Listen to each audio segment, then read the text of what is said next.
Direction Lille aujourd'hui dans notre dossier sur les élections municipales de la fin du mois. Le maire sortant, Martine Aubry, brigue un troisième mandat. Largement favori dans les sondages, l'ancien ministre sous le gouvernement de Lionel Jospin pourrait être l'une des rares satisfactions du Parti socialiste.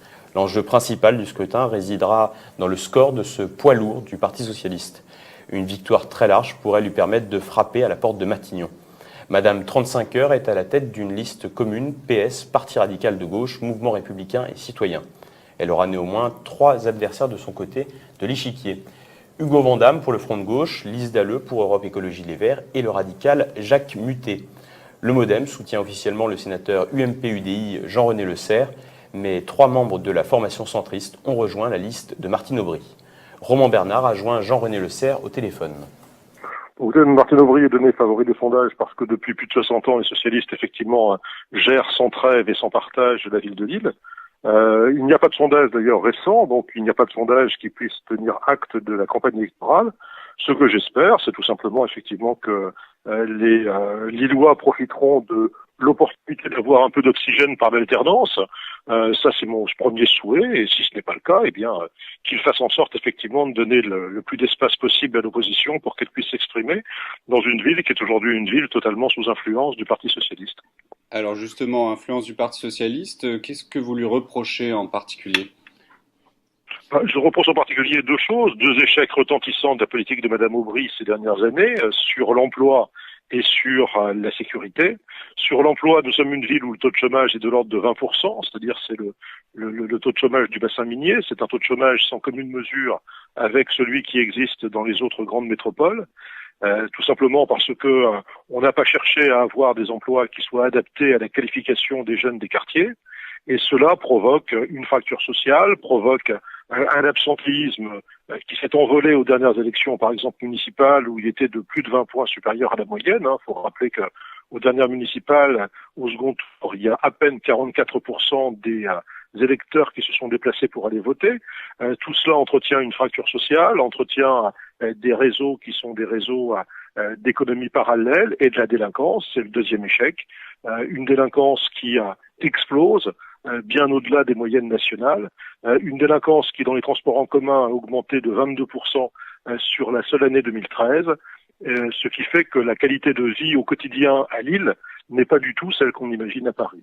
Que proposez-vous comme alternative?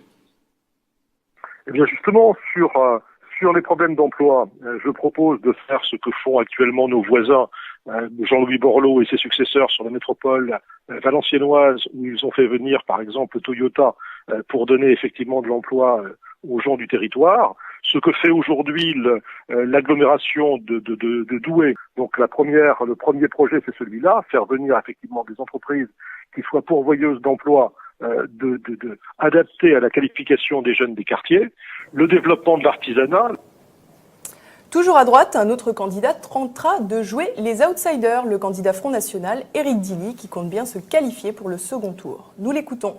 Les sondages, pour l'instant, donnent Martine Aubry assez largement vainqueur. Je pense qu'ils surestiment l'affection qu'ont les Lillois pour Martine Aubry. Donc je pense que son score sera en deçà de ce qui est attendu. Deuxièmement, l'UMP est totalement hors jeu dans cette élection. Le candidat non seulement n'est pas à la hauteur, je pense, mais en plus de ça, n'a pas l'intention de rester ici. C'est un candidat obligé, par conséquent, le Front National étant, je crois, en forte progression ici sur l'île et sera probablement présent au second tour, mais probablement devant l'UMP. Vous envisagez un accord de votre côté avec l'UMP? Monsieur Le Serre a répondu dès le commencement de la campagne à cette question en disant qu'il était hors de question d'avoir le moindre accord avec le Front National et qu'en cas de présence du Front National au second tour, il se rallierait au Front républicain et soutiendrait Martine Aubry. D'accord, comme à Hénin-Beaumont.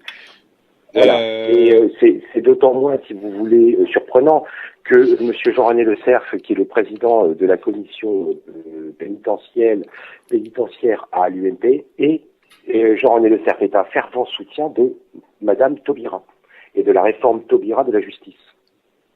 Ce que peu de gens de droite et de l'UMP savent ici dans le Nord-Pas-de-Calais. Et vous allez l'exploiter dans le cadre de la campagne, ou vous l'avez déjà exploité J'ai bien évidemment informé les électeurs et les électrices ici de Lille des positions extrêmement humanistes, entre guillemets, c'est-à-dire très laxistes de monsieur Jean-René Lecerf en matière de justice, bien évidemment. Donc tout le fratras sur la question de la sécurité qui existe à Lille et qui est en très très forte progression à cause justement des positions idéologiques et probablement des positions intéressées de Madame Aubry dans la métropole lilloise, fait que je pense que M. Jean-René Lecerf n'a aucune crédibilité sur le sujet. C'est un positionnement qu'il a pris en imitation du Front National parce qu'il avait peur que le Front National se trouve devant lui au soir du premier tour.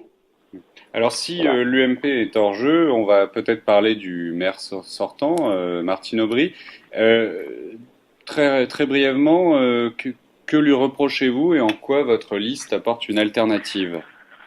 Alors, ce que je lui reproche, si vous voulez, de Paris, les Français ont l'impression que le bilan de Martine Aubry est extraordinaire. Vu de Lille, je peux vous assurer que c'est le village Potemkin, et hormis la place de Lille et le Vieux-Lille, le reste est un bilan catastrophique, que ce soit en matière de gestion, en matière de dette, en matière d'insécurité, en matière de logement, en matière de développement économique.